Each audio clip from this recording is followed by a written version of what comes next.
Hello everybody.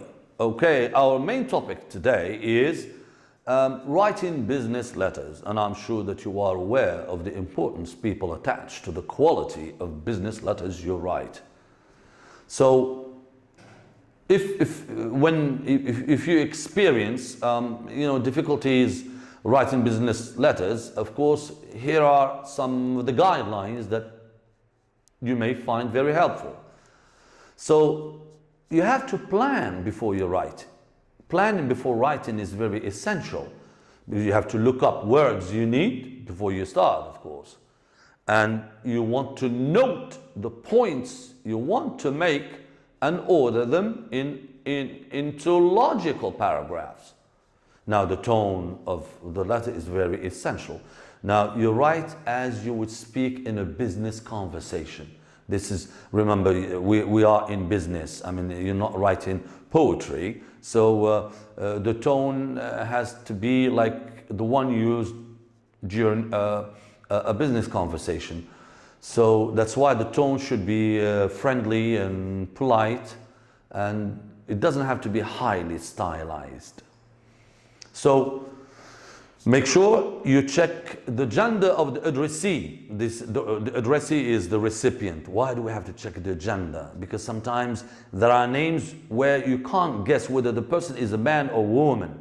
And it is a bit rude to address a person as a woman whereas he is a man, or address a man as a woman. So checking gender, the gender of the addressee is essential. And as well as the correct spelling of the person's name and title. Because names and titles, especially in certain cultures, if you're doing business in Japan, for example, the social status of the addressee or the one you're dealing with is very important. So it is very important. If he is a doctor, call him doctor. If he is president, call him president. People like titles because they are indicators of social value. For them, it is essential. That's why you want to make sure that you're correct and you have the correct spelling of the person's name and title. So we use Ms. for women and we use Mr. for men. Now, Ms. is a diplomatic title we use when we're not sure whether the woman is married or not married. So we have Miss and we have Mrs. And Ms. will give you a third possibility in between in case you don't know whether the woman is married or not married. Nobody wants to be called married if he's not or she's not married, and nobody would like to be called single when they're not single. So titles are essential. So you can use Mrs. for a woman if you are 100% that she is married. But it would be very insulting for a young lady to be called Mrs. because for her it's not just she is not married, but it's a question of age, and age questions can be quite tricky, so you don't want to mess up with the titles. Dates. To avoid any confusion, write the month instead of using numbers. For example, January the 15th, 2014, or January the 15th, 2012. So it is essential that you use numbers. Now, when writing your letter, of course, two qualities come up to surface, and you want to be concise, you want to be clear. The easier it is to read a letter, the better. So keep sentences and paragraphs short and simple. Use straightforward vocabulary to avoid any misunderstanding. Any word you're not sure about, don't use it. If you're not sure, you can always look it up. But if it is you're not sure about it, don't use it. Okay? Keep it as straightforward as possible. Ask direct questions in business letters. Rewrite any sentence that does not seem perfectly clear. So clarity is the key of success there. If the recipient is not a native English speaker, so it is preferable to avoid words and expressions that are too technical or complicated. Keep the language as simple as possible. Now, remember this word order. So you have subject really to formulate easy sentences and simple. You want to observe the following structure. So you have a subject, verb, object, manner, place, time. Who does who as a subject, and then you have the verb, and then you have what as object, and you have how for manner, and then you have where for place, and when for time. Please, it is essential that you avoid old-fashioned words, because although they are used in legal documents and contracts, words like herewith and herein and aforementioned, so please avoid these words because they are rarely used in letters. So the following style of a sentence is preferable when you will find more information on our products in the enclosed brochure. Please contemplate the sentence and you find that the message is easily disseminated. You get the essence of the sentence without any difficulties, because we have avoided old-fashioned words and complex structures. Use useful phrases and vocabulary for writing business letters. So we have salutations, of course, dear Mrs. whatever, dear Mrs. Mills, dear sir, dear madam. If you're not sure whether you're addressing, whether the recipient is sir or madam, then use dear sir or madam, or dear sir / madam, to be on the safe side.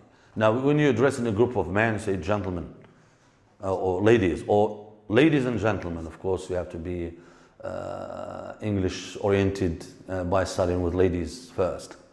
Now, starting letters, now expressions like we are writing to you as regards, or we are writing to inform you that, or we are writing to confirm, we are writing to request, we are writing to inquire about, or I'm contacting you for the following reason, or I recently read about something and would like to know more information about your product, and so on and so forth.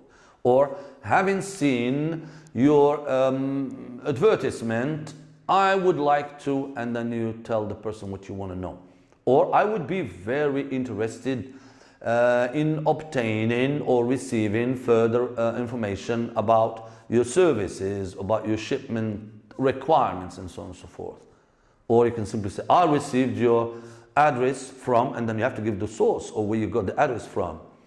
Otherwise, it's an act of spying.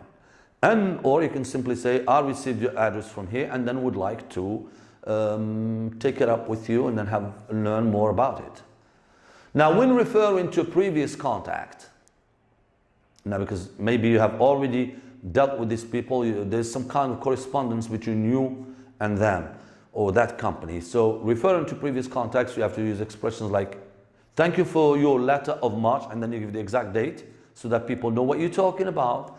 Or maybe thank you for contacting us, or in reply to your request, or we can simply say thank you for your letter regarding, and then you specify what you're referring to.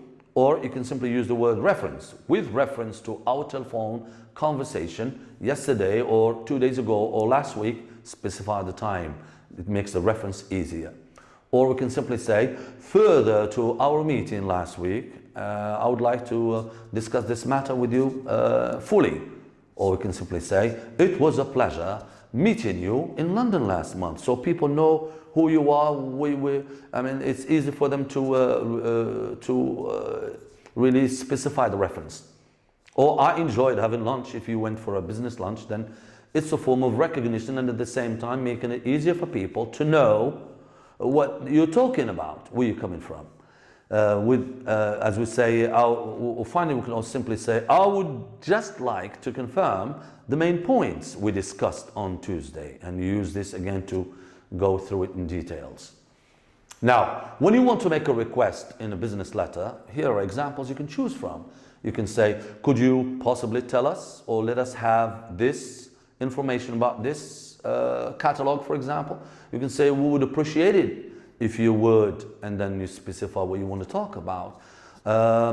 If it is an addition, you would like to use the expression, in addition, I would like to receive, or it would be helpful if you could send us a sample, for example. Or when you want to obtain or receive, you say, I'm interested in obtaining, or I'm interested in receiving. Now, an expression which is a little bit more formal would be, I would appreciate I would appreciate it a great deal, or I would appreciate it very much if you could show some immediate attention to this matter. Or you can simply say, please let me know what action you propose to take. Now, when offering help in a business letter, of course, you have expressions to choose from, and offering help, you want to sound very pleasant. Would you like us to, as an example, or we would be happy, or would be very happy, or you can go to the example and say, we would be extremely happy to do this for you, or to provide you with kind of service. We are quite willing to. Now, if you compare the second and the third, we would be happy to, we are quite willing to, there's more personal involvement in the first, on the level of the first expression. So that's very reassuring, and it guarantees quality of the service you're offering.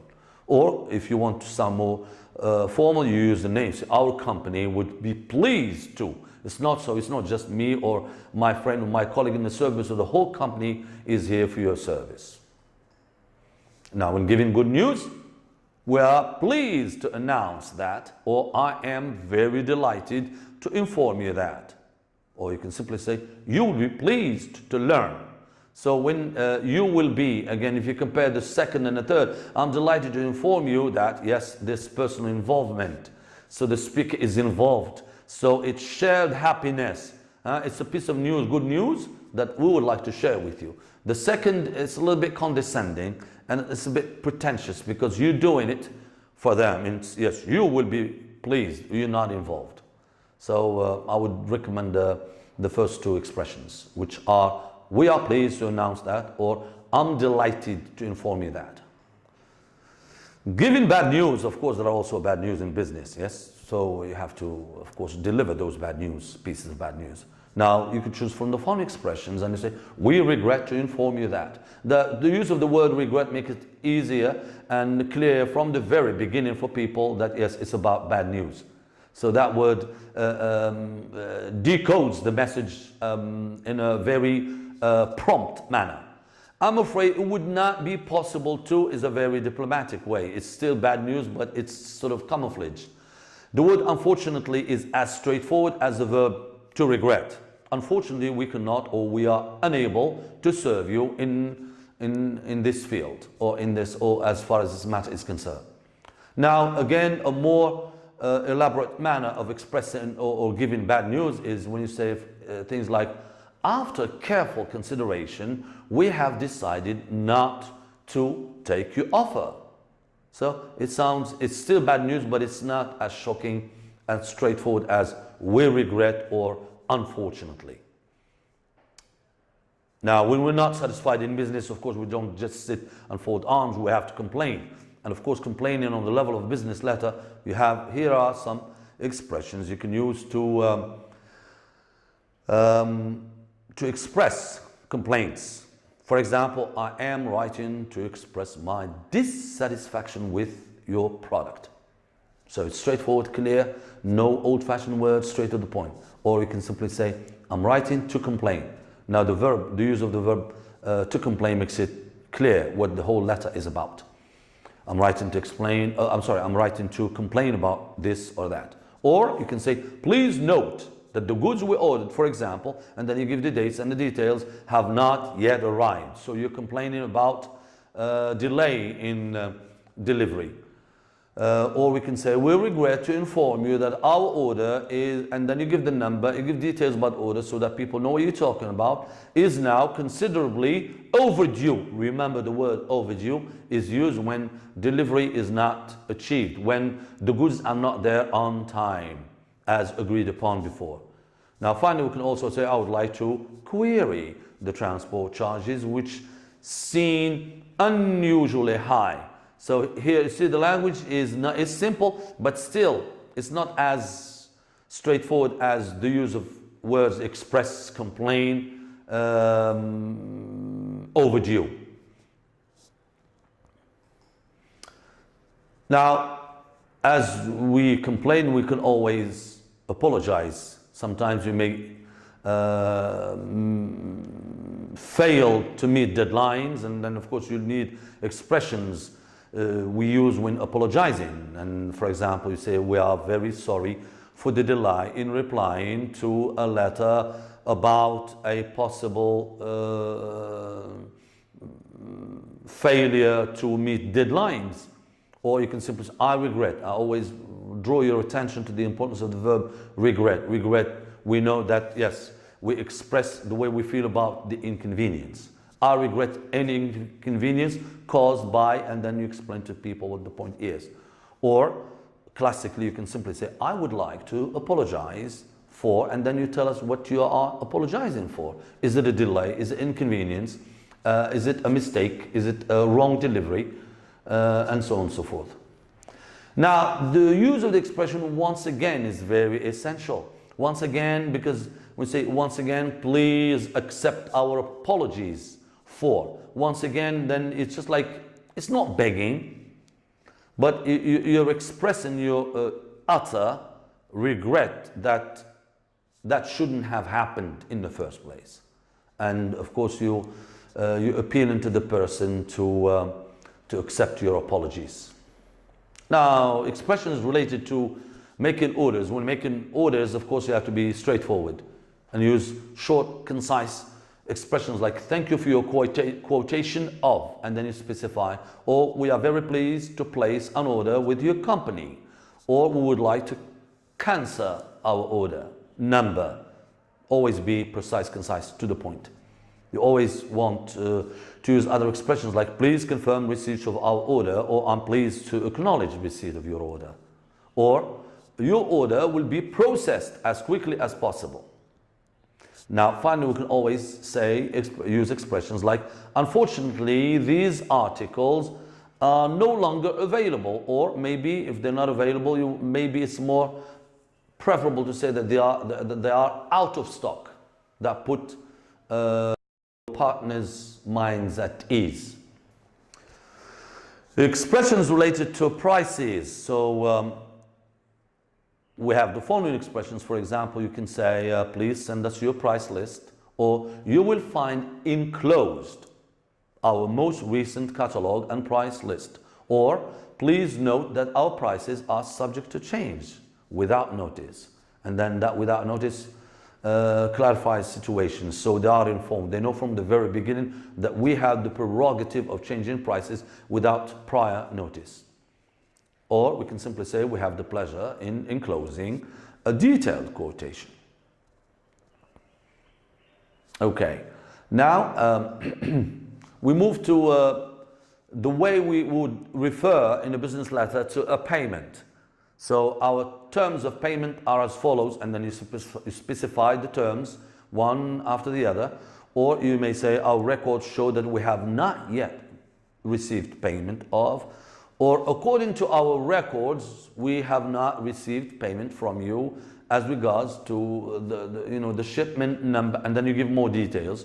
Or you can simply say, please send payment as soon as possible. This is more friendly, because you take into consideration, that you've been doing business with these people, and you don't want to sound very adamant, like when you say, our records show that we have not yet received payment. I mean, that sounds, there's the element of complaint, there's the element of accusation that partners in business don't like very much. Now, when enclosing documents, you would use expressions like, I'm enclosing, or please find enclosed, or you will find enclosed. You have three simple phrases and expressions to choose from. Now, when closing remarks, now you may choose from the following. You can use things like, we hope you can settle this matter to our satisfaction. Now you put in a little bit more pressure on your interlocutor to do something about it in a very adamant manner. You can simply say, we hope you are happy with this arrangement. Or you can simply say, thank you for taking time to consider this. Or if you require more information, please do not hesitate to contact us. Or if I can help in any way, please do not hesitate to contact me. Now, when you're referring to future business, now you have three expressions to choose from. You may say, for example, we look forward to a successful work and relationship in the future. Or you can say, we would be very pleased to do business with your company.